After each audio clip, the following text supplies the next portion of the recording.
पूरी दुनिया जानती है कि पाकिस्तान का सिस्टम चीन कंट्रोल करता है। पाकिस्तान की सेना से लेकर सरकार तक सब चीन का हुक्म मानते हैं। लेकिन पहली बार भारतीय सेना ने सबूतों के साथ पाकिस्तान परस्त चीन की करतूतों का पूरा कच्चा चिट्ठा खोलकर रख दिया है और यह भी साबित कर दिया है कि हिंदुस्तान का दुश्मन नंबर 1 कोई और नहीं बल्कि चीन है। भारतीय सेना ने बता दिया है कि पाकिस्तान को कठपुतली बनाकर चीन भारत के खिलाफ लगातार साजिश रच रहा है। भारतीय सेना के deputy chief lieutenant general Rahul R Singh ने आज चीन पाकिस्तान के नापाक गठबंधन को बेनकाब कर दिया। Few lessons that I thought I must flag as far as Operation Sindoor is concerned. Firstly, one border, two adversaries. So we saw Pakistan one side, but adversaries were two, and if I would say actually 4 or 3 actually. So Pakistan was the front face. We had China providing all possible support, and it's no surprise because if you were to look at statistics, in the last 5 years, 81% of the military hardware that Pakistan is getting is all Chinese, 81% of that.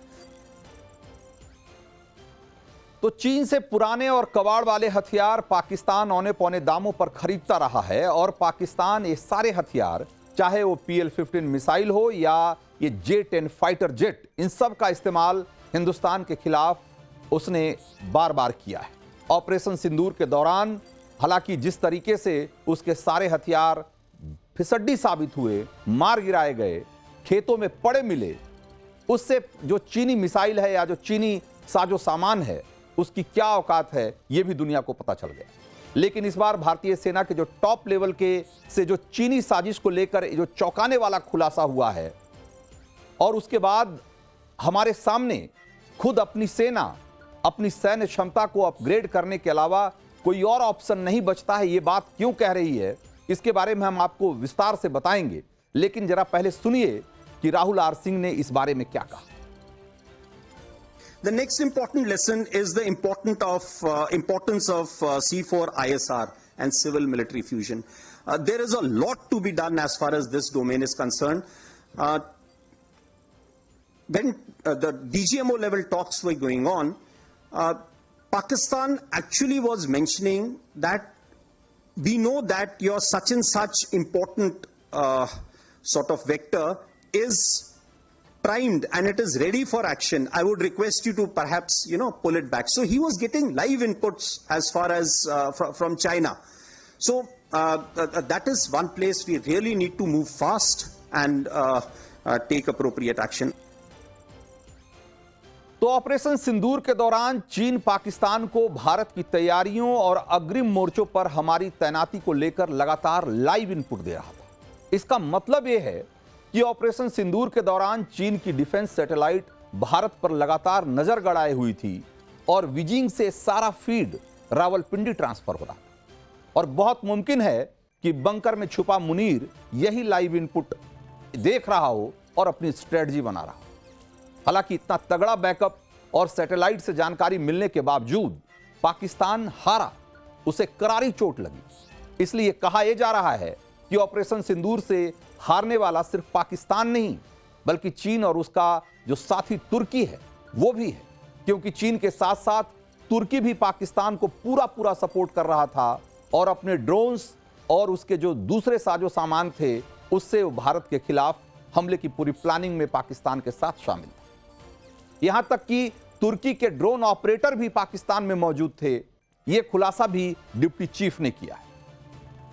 और जरा आप इस बात को अब समझिए कि किस तरीके से जो ये ऑपरेशन सिंदूर के दौरान चीन, पाकिस्तान और तुर्की का गठबंधन जो है वो सामने आया। इससे एक बात तो साबित हो गई कि जो भारत की जो रणनीतिक चुनौतियां हैं उसके बारे में अक्सर जो ये बात कही जाती रही है कि भारत को हमेशा मल्टीपल फ्रंट वॉर के लिए तैयार रहना होगा, 2 फ्रंट वॉर के लिए तैयार रहना पड़ेगा, 3 फ्रंट वॉर के लिए तैयार रहना पड़ेगा, वो यूं ही नहीं कही जाती रही। ऑपरेशन सिंदूर जैसे एक छोटे से अभियान में यह बात खुलकर सामने आ गई कि असल में पाकिस्तान तो एक प्रॉक्सी है, पाकिस्तान तो एक मोहरा भर है, असली चाल तो चीन चल रहा है।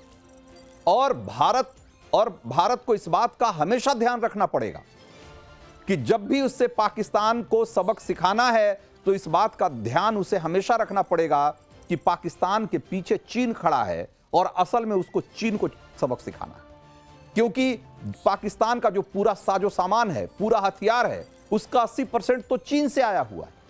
और चीन उसे किस तरीके से युद्ध के दौरान लगातार मदद कर रहा था, इसके बारे में जो राहुल आर सिंह ने जो बताया, आपने सुना कि किस तरीके से चीन का जो पूरा सर्विलांस है, जो पूरा सैटेलाइट सिस्टम है, उस समय भारत पर फोकस था। उन्होंने कहा कि डीजीएमओ लेवल की बातचीत में जब पाकिस्तान के डीजीएमओ ने कहा कि आपके हथियार और आपके वेक्टर, जो वेक्टर का मतलब कि कोई भी ऐसी चीज जिसमें कि एक मूवमेंट हो, जिसमें कि एक मोशन हो, यानी कि चाहे वो आपके मिसाइल हो या आपके फाइटर प्लेन हो, तो जो भी आपके वेक्टर हैं वो प्राइम्ड हैं और हमले के लिए तैयार हैं। प्राइम्ड है मतलब कि एकदम पूरी तैयारी की मुद्रा में हैं और किसी भी समय हमला करने के लिए तैयार हैं। कहा कि हमें इसके बारे में एक एक चीज, एक एक डिटेल पता है और मैं आपसे गुजारिश करता हूं कि आप पुल बैक कर लीजिए, यानी कि आप ये हमला मत करिए। आखिर इतनी डिटेल से इतनी बारीक जानकारी कौन मुहैया करा रहा था? उस समय राइटर्स की एक रिपोर्ट छपी जिसमें कहा गया कि चीन के पास 260 से ज्यादा ऐसे सैटेलाइट हैं जो कि असल में मिलिट्री सैटेलाइट हैं, जो कि खुफिया सैटेलाइट हैं और मिलिट्री पर्पस के लिए इस्तेमाल किए जाते हैं। और जब ऑपरेशन सिंदूर चल रहा था उस समय चीन के ये जो सैटेलाइट्स थे उनमें से ज्यादातर भारत पर फोकस किए गए और भारत के चप्पे चप्पे पर निगरानी रखी जा रही थी ताकि भारत में जो मिलिट्री मूवमेंट है, भारत में जो तैनाती है, भारत में जो सेना और सुरक्षा बलों का जो मूवमेंट है, उसको बारीकी से न सिर्फ देखा जाए बल्कि पाकिस्तान को हर पल की ताजा अपडेट दिया जाए।